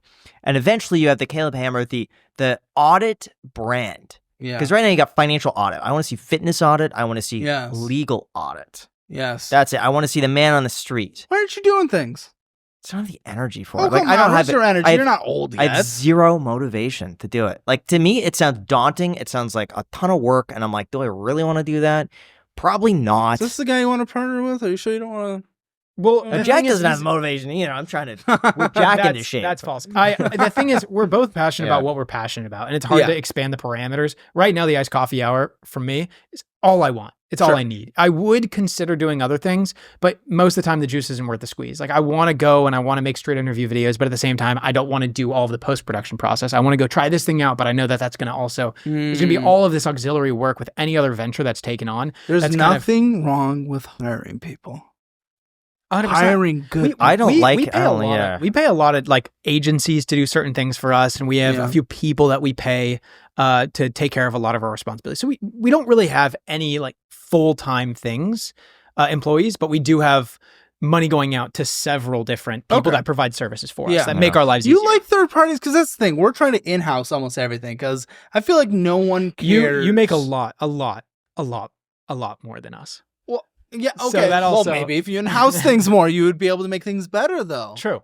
Like that's To why me, we to me, in-house it's our management, sorts and right? stuff. To me, it's management. It's now we have is. to manage You don't like someone meetings and and stuff? oversee that. I don't like what? You like meetings, like sitting down and just making things better, just like strategizing and like No. I getting do in the like that. weeds. I love getting in and just like, let's figure this shit out. I love title, thumbnail, strategy conversations. Like this I love. Title, thumbnail, I like.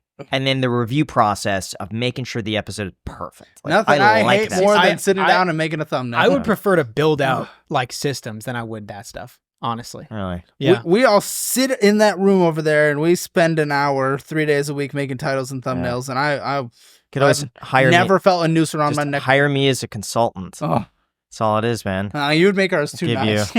They wouldn't be as fun and rowdy I'll anymore. give you some good ideas. Yeah.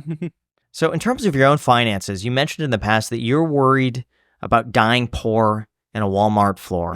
Are you still worried about that? Maybe my worries change. Maybe I'm less worried about that. And now I'm worried about the getting old wife kids thing. Like, I don't know. Interesting. Should shift it. Maybe it shifted. Yeah. I don't know. I did the whole, drama thing and stuff like that. Kind of was like bullshit online. And now I just like don't fear anything like that anymore. It is interesting because even just a year ago when we last talked to you, you still maintained that you were worried about dying poor on a Walmart floor. But now, in just Yeah. 1 year, that's not really something that you think about too often. Not as much. I think because I hit that safety goal. So it really was achieving the goal, because I know a lot of people, they achieve their certain financial goal and then they continue to extend that. Yeah. Well, I mean, I have stretch goals that I'd like to get to out of competitiveness with myself, of course. But that was my like safety goal.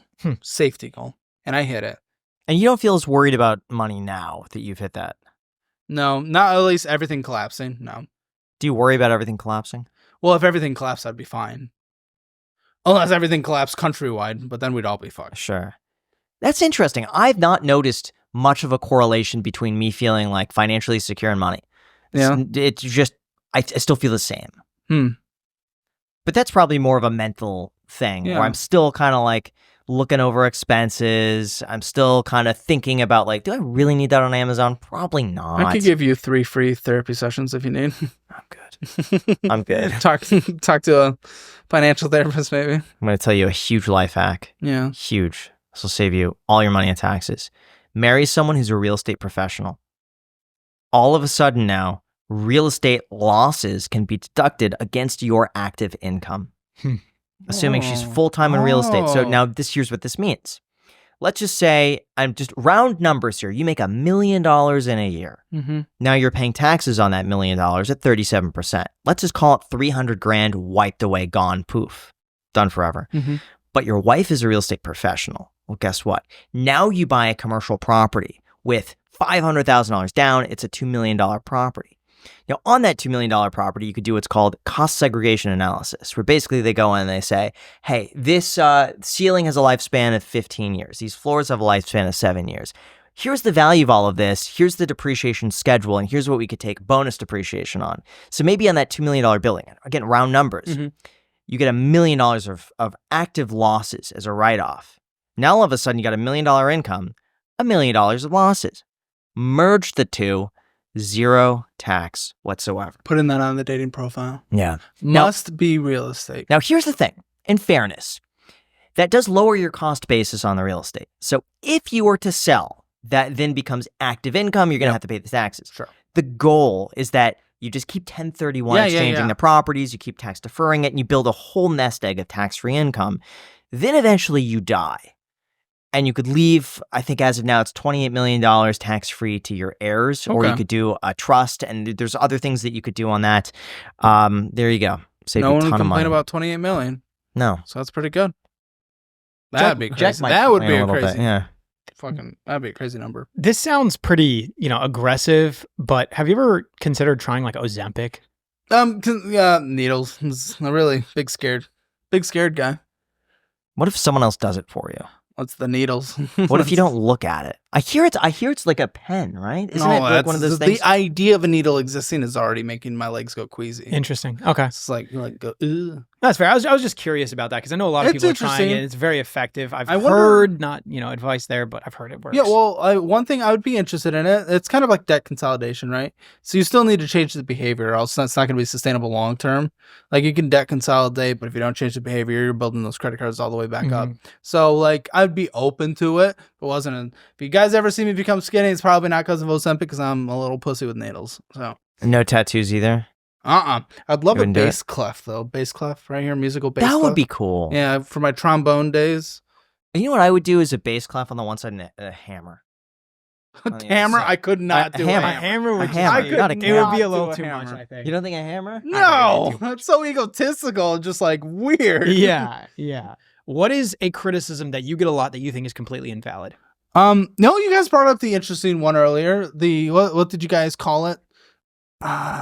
Not taking advantage. Are you exploiting poor people? Exploiting, yeah. That one I think because of just our entire process that people just aren't privy to. It's like I can see the criticism because they're not informed of everything going into it, but it feels knowing Meritless. everything we do and the conversations we have with them, it feels very endowed. Listen, if we never changed the process from 2.5 years ago when I was just in my kitchen, in my condo filming the show, like, yes, okay, that would be different. But if we're putting in the work, we're putting in the change, and we're getting very positive experiences across the board, except for a few misses here and there where we changed the process.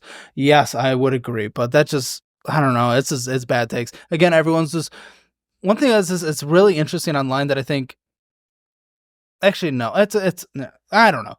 You never want to, I've watched podcasts now where influencers or whatever, I guess if that's what we are on it, and then they make a complaint, and it's just like, there's no point. No one can relate to it. It's just so silly. So I don't know. I'm talking about like, don't you hate it when you have to take your Lamborghini for service? Oh, like your I heard phone a big one falls was in the like middle? streaming is harder than a 9 to 5. Well, that shit's crazy. But I meant more like just thinking about criticisms, because you can't know what it's like to get that overwhelming sense of mountains of criticism and hate against you. You do not know what that is like until you're in the position. And I always saw people do that. And I was like, oh, what the fuck, dude? You have the coolest thing in the world. And I do have the coolest thing in the world now. And I'm so blessed for that. I do see that. I never understood it before. I understand. Ooh, it's overwhelming when the internet's coming after you for a second, Yeah. This is crazy. You can't. People are getting way too comfortable throwing hate at other people. And people are getting more and more aggressive to the point of it just being blatant bullying, and people bandwagon. Like I see things on Instagram where I saw this really sad video recently of a flight attendant. It was like not an older lady, but like middle-aged or so. And she was working a job, just simply minding her own business as a flight attendant. These people walk into the plane and they have this massive dog, and it was captioned, "Service dogs have gone too far," because it was like a Great Dane or something. Okay. They're bringing it onto the plane. Yeah. The Great Dane steps on the flight attendant's foot, and she goes, "Ow, ow." And she's saying, "Have a good day," or "Have a safe flight," to everybody that comes in. But the Great Dane stepped on her foot. She said, "Ow," in kind of a disturbed tone. And one of the comments was just hate for the flight attendant. And it had an arrow pointing towards the like button. And it had like 100 likes. What? And I'm thinking to myself, this flight attendant, because she sounded annoyed. Oh. Right? And I'm thinking to myself, this person is sending 100 plus people, at least, that was just after it had been posted for a little bit, at this random lady. She didn't agree to be filmed. She's doing her job. Yeah. You have no idea what she's going through. She's a human just like you. She has her own struggles. She's in her own world, as are you. And I'm like, it's unreal how comfortable people are just saying, hate for this person, like this comment, and they're farming engagement for Oh, it. yeah, that's the real- everything's Yeah. engagement farming now. But to do it in the most egregious and unacceptable way for this poor lady who had no idea what was going on, she's just doing her own job, especially when someone's doing their job. You know what I mean? The thing that honestly, one of my biggest pet peeves is making fun of people for whatever job that they have. Yeah. Oh, yeah. and That's crazy. I don't know. And it just really, it's kind of, riling me up right yeah, now I thinking can about tell. it. But it was pretty upsetting. And I made a That is very crazy. long comment back to it. Oh, good. And I was Yeah. like, Okay. and then I said, hate for this comment was in, I didn't say hate to this person in my response, but I just said hate for this comment. You know what? Everything's Yeah. engagement bait now. I I mean, know. this is what you're seeing everywhere. I forgot the one thing I was trying to say. I got lost in my thoughts. The one thing I was trying to say, the thing that I think I don't like is in the world of online, it's if they don't like your content, they will just assume the worst about you in every instance. 100%. And I think one thing that kind of sucks is I enjoy making people happy, watching the content, being happy, and I want people to like the show. And if people don't like the show, that's okay. That sucks. It's just, I don't know. That's what I struggled with, I think, towards the beginning of this year, end of last year, maybe when we first met, where it's just like people just assuming the worst. They get parasocial. They make all these assumptions, and that sucked. But it's been a good year. Moved beyond that, just kind of don't look at that stuff and just out of sight, out of mind. But I guess based on your question, that's the one thing that just kind of annoys me. Those two things, that criticism that you brought up, that, I've seen that a couple times online. I'm like, gosh, you don't know the process. And then it's just, people just assume the worst, and it's really weird. It's really weird. And lastly, on quitting YouTube. Because I know you've previously mentioned quite a few times that you've always not been the biggest fan of being like a camera-facing personality on YouTube. You're not a huge fan of any sort of fame, even though, I wouldn't consider YouTubers famous, but they're definitely recognizable and famous to some extent. Sure. You know what I mean? With parasocial relationships and just being recognized. How do you feel about that? Do you still want to quit YouTube? No. I'm very happy now. I'm very happy. What changed? Based on exactly what we were just talking about. Once I learned how to separate from online and just accept that not everyone's going to like me, not everyone's going to like the show, and that's okay. And that sometimes, people will scream into the void. That's okay. I can be happy. That's what used to get to me. And I was just like, I just want to step away from this and just help manage it. Now I get to meet with people every day, film, put out episodes that are literally changing tens of thousands of people's lives and getting positive results, and also entertaining people, getting people through the workday. The fact that we get to do that and people actually show up and watch 3 days a week is the most insane blessing in the world. And I couldn't see doing anything else. I love this to my core. Did you stop reading comments somewhere in there, or did you just divorce however you're doing on a daily basis with whatever people are saying about you online? I think I had a lot of fear back then of people not liking me or people saying things that weren't true. And that fear has just gone away as I went to therapy, talked about it, worked with it through a therapist. And also, I just stopped going on some more outrage-driven places online where it's, engagement, you get your karma, you get your like, you get your whatever based on, outrage engagement. I just stopped looking at it, and there's really no need to. All right. Well, I think Thank that you. is it. Yeah, Caleb, really thank you for appreciate being this. so generous with your time. Thank you, team. Yeah. Caleb's got his whole team. They're all helping out with this. So I'm hungry. Well, Yeah, yeah, we're us too. hungry. We're going to link to your channel down below in the description. Obviously, if you've never seen Caleb Hammer before, the channel is down below. Thank you so much for letting us use your studio, your equipment, letting For us the Diet film Coke. here. For the Diet Coke, for the coffee. Don't You've forget been to so thank me for the generous. Nitos. These are so neat. I want you to sell these too. That's the other thing. These are Sponsor so- us, Nito. I know. Caleb, it's always a pleasure. Yeah, Thank you. love you Thank you guys. guys for Till next watching. time. Until next time.